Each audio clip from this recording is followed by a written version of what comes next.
Hey everyone, welcome to this explainer. We all kind of struggle between that desire to freely grow and the urge for just permanent, unshakable stability. Well, today, we're stepping into the shadows of a grim, dark, mythological fable that takes that exact struggle to its absolute terrifying extreme. We are looking at a story about a violent hijacking. Actually, scratch that. It's not a hijacking of a ship or a kingdom. It's the hostile takeover of a narrative itself. We're going to explore the dark art of philology, how language gets literally weaponized, and how the chaotic, fluid dance of life is forcefully hammered into cold, unyielding iron. Take a second and look at this quote. Why seek the abyss when the perfection of being is already within my iron grasp? I mean, it instantly sends a chill right down your spine, doesn't it? In this explainer, we're going to unpack the massive philosophical shift hidden inside those exact words. What we're dealing with here is a brutal transition from a state of fluid growth, what philosophers like to call becoming, to a terrifying permanent stasis known as being. It's basically about someone deciding that the unpredictability of life is just too messy and electing to freeze it in place forever. And their ultimate weapon? The written word. Okay, so that brings us to Parable 1, the usurpation of the word. The story kicks off with a really tragic, inciting incident. The original author, the sage, basically vanishes into the fever of his own transformation. He just disappears into his own becoming, leaving his broken reflections to just rot right there in a forest clearing.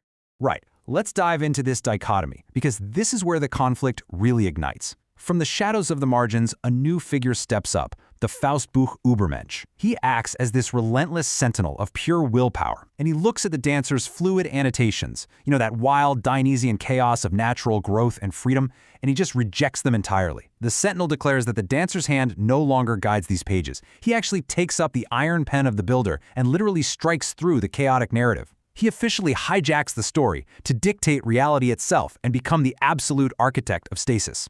So, moving into the second phase of this hostile takeover, we hit Parable 2, forging the fixed word. The Sentinel isn't just rewriting a story here, he is actively destroying its previous nature. He's piecing together a brand new, incredibly rigid textual reality from the shattered wreckage of the old mirror. It's brutal imagery, but it's absolutely crucial to understanding his ultimate goal. As he gathers those silver-backed shards, a really stark vision emerges of the one-eyed god. He's this figure of supreme heavy authority just hanging upon the groaning world ash tree. Now, down in the clearing below, the ghost of the chaotic dancer looks up and asks this incredibly poignant question: why must you bleed for mere marks upon a tree? And the response?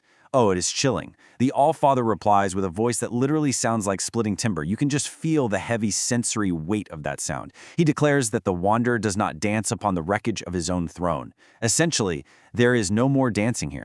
So, what do these marks actually mean? Well, they aren't just random scratches on bark. These marks represent Galder-sung truths. These are ancient, magical chants carved directly into law. You see, the Sentinel is forcefully trading his own physical vision to obtain a word that is absolutely fixed.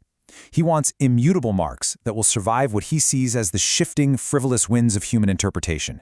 He's taking the entire history of human error and just crushing it down to form a permanent, immovable foundation of law.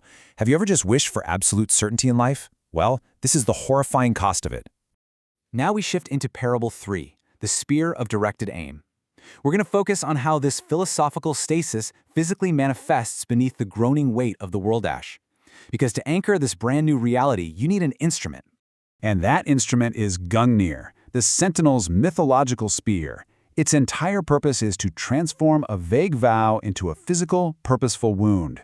Naturally, the ghost of the seeker mocks this. Still feeling light with the fluid fever of his own growth, the seeker laughs and claims the spear is heavy with the lead of mortality.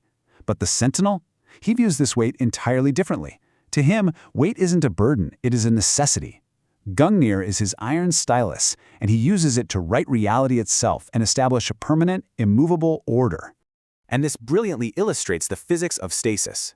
Let's walk through this timeline of how gravity is actually weaponized here.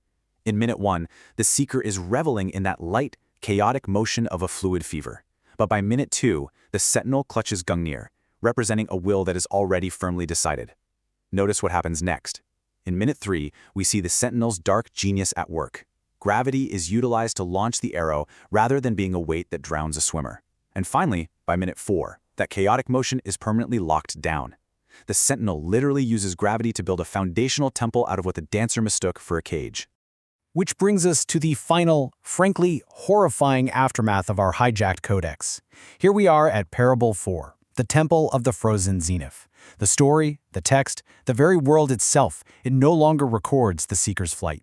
Instead, what replaces that beautiful fluid dance of becoming is this architecture of stasis. It's defined by the cold regularity of a god's unyielding foundation.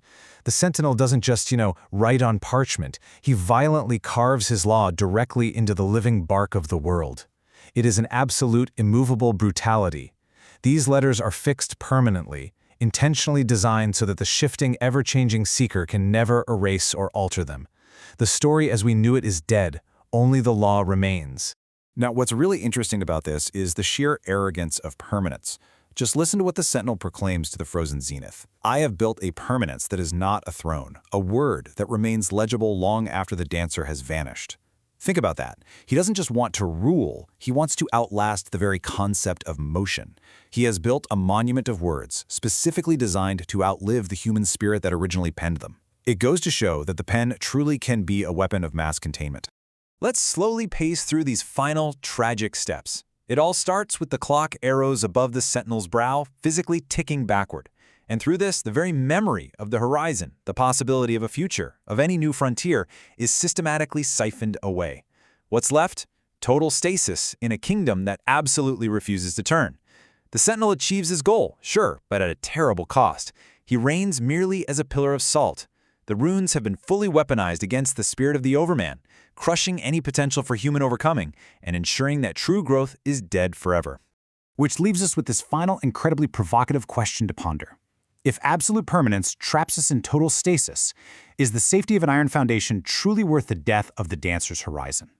Is it worth trading the chaotic, unpredictable beauty of becoming for the cold, unyielding iron of being?